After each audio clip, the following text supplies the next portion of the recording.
தென்னாடுடைய பெரியவா போற்றி, என் நாட்டவர்க்கும் இறைவா போற்றி. சர்வஜா சர்வவியாபி மகா பெரியவா சரணமாய பிறப்பருக்கும் மகா பெரியவா போற்றி. மாய பிறப்பருக்கும் மகா பெரியவா போற்றி. அபார கருணா சிந்தும் ஞானதம் சாஸ்திரூபணம் ஸ்ரீ சந்திரசேகரபுரம் பிரமாமதானம் கலியுதேவம் காஞ்சிமானி யூடியூப் சேனல் பிரத்யேகமாக நமது மகாபரியோட பக்தர்களுக்கு ஏற்பட்டு கொண்டிருக்கும் அனுபவங்களை ஒவ்வொரு நாளும் ஒரு அனுபவம். அதுக்கு ஒரு தலைப்பு. நீங்கள் அனுபவத்தோட தலைப்பு இவன் இருக்கட்டும் நீங்கள் கிளம்புங்க, இவன் இருக்கட்டும் நீங்கள் கிளம்புங்க. இந்த சேனல் இது வரைக்கும் சப்ஸ்கிரைப் பண்ணாதெல்லாம் பண்ணுங்க, தினமே பாருங்க. நீங்கள் சொல்லுங்கள் எப்படி இருக்குது இது இப்படின்னு. ஏன்னா நம்ம வந்து அந்த அந்த என்ன அனுபவமோ அது மேலே தான் கான்சன்ட்ரேட் பண்ணுறோம்.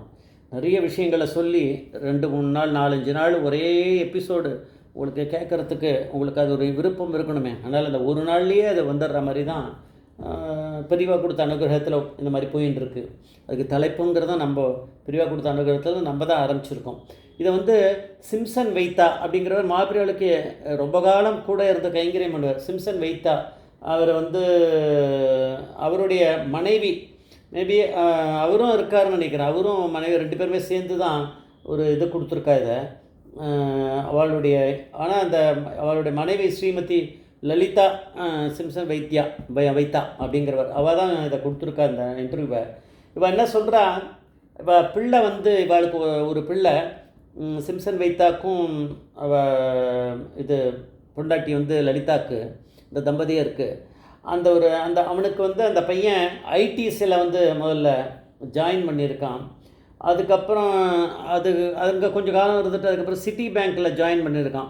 சிட்டி பேங்க் வந்து அப்போ மும்பையில், அதாவது பாம்பே அந்த காலத்தில் பாம்பேயில் போய் அங்கே தான் சேர்ந்துருக்கான் போல இருக்குது, ஜாயின் பண்ணியிருக்கான். அங்கே போய் இருக்கான்.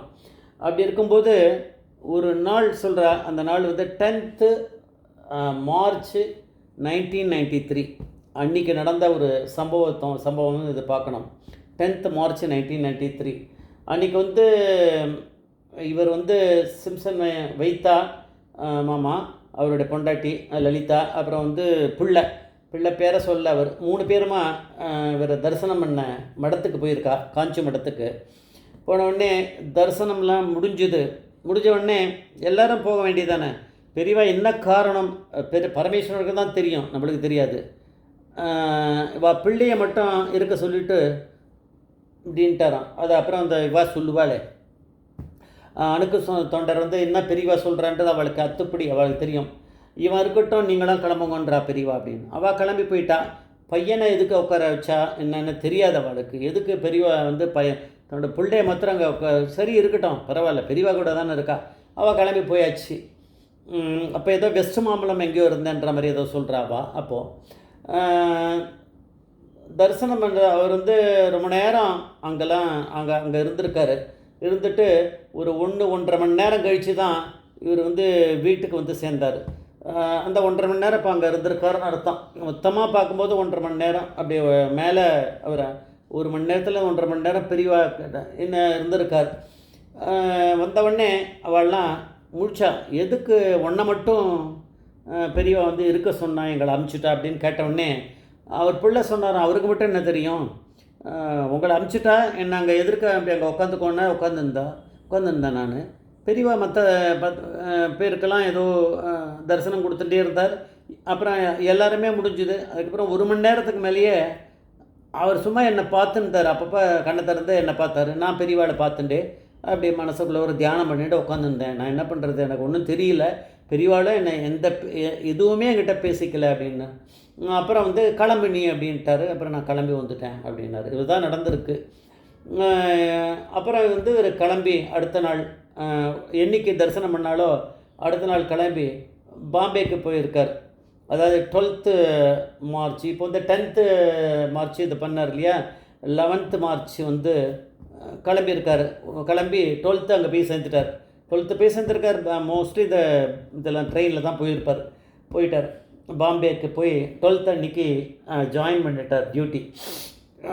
கார்த்தால போயிட்டார். கார்த்தால வேலைக்கு போனவுடனே அன்றைக்கி மத்தியானம் வந்து அவர் சிட்டி பேங்க்கில் வேலை செய்கிறார் இல்லையா, அன்றைக்கி மத்தியானம் வந்து அவருடைய பாஸ் வந்து இந்த பையனோட பாஸ் வந்து கூப்பிட்டு ஏதோ ஒரு வேலை கொடுத்துருக்காரு.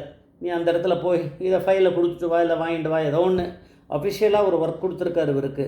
நீ கிளம்பி போயிட்டு வா அப்படின்னு சொல்லிட்டு இவர் வந்து கிளம்பி அந்த வேலையை முடிச்சுட்டு அங்கேருந்து வீட்டுக்கு போயிட்டு நாளைக்கு வந்துக்கோ அப்படின்ட்டார். அது வேறு எவ்வளவு அனுகிரகம் அப்படின்னு பார்க்கணும். பாஸ் வந்து இந்த மாதிரி சொல்கிறாருன்னா பேக்ரவுண்டில் பெரியவா தான் பார்த்துருக்காரு அன்றைக்கி.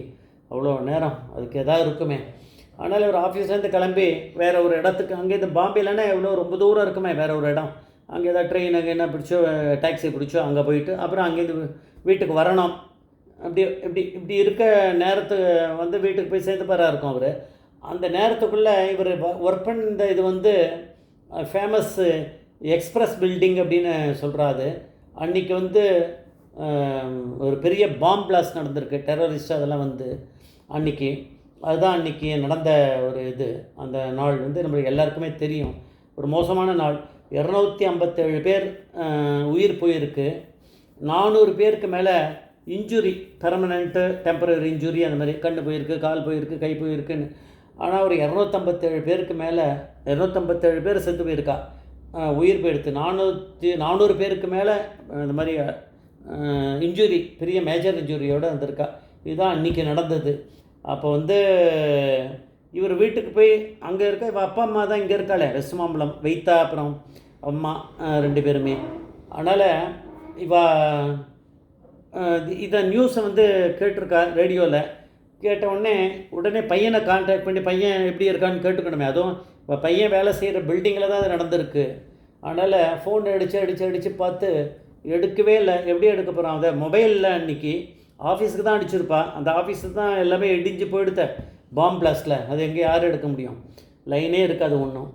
அதனால் அவளுக்கு ஒன்றுமே புரியலை, கொஞ்சம் கவலையாக தான் இருக்கா. ஆனால் பெரியவா அனுகிரகத்தில் அவன் பொழைச்சிருப்பான்னு இவளுக்கு தெரியாது. அப்போ அந்த பையன் அவனாவே வீட்டுக்கு போய் சேர்ந்த உடனே தெரியுமே அவனுக்கு, இந்த மாதிரி அவன் கேள்விப்பட்டான் நம்ம வந்து எப்படி நம்மளை வந்து பெரியவா காப்பாற்றிருக்கா அப்படின்ட்டு. அங்கேருந்து ஃபோன் பண்ணி வீட்டுக்கு சொன்னான், இந்த மாதிரி நான் சேஃபாக தான் இருக்கேன், அங்கே பில்டிங்கில் இருக்குது, எல்லாருமே போயாச்சு அப்படின்னு. அப்படின்னா பெரியவா எப்பேற்பட்ட ஒரு இதுவாக இவனுக்கு அனுகிரகம் பண்ணியிருக்கார். இந்த ஃபேமஸ் தாவூத் இப்ராஹிம் அப்படின்னு ஒருத்தர், அவர் தான் அந்த பாம் பிளாஸ்ட் நடத்தியிருக்கார். அதில் இவர் தப்பிச்சிருக்கார். ஆனால் பெரியோடைய அனுகிரகம் தானே. ஜெய் ஜெய்சங்கர் மகாபிரிய பாதவீச்சரணம்.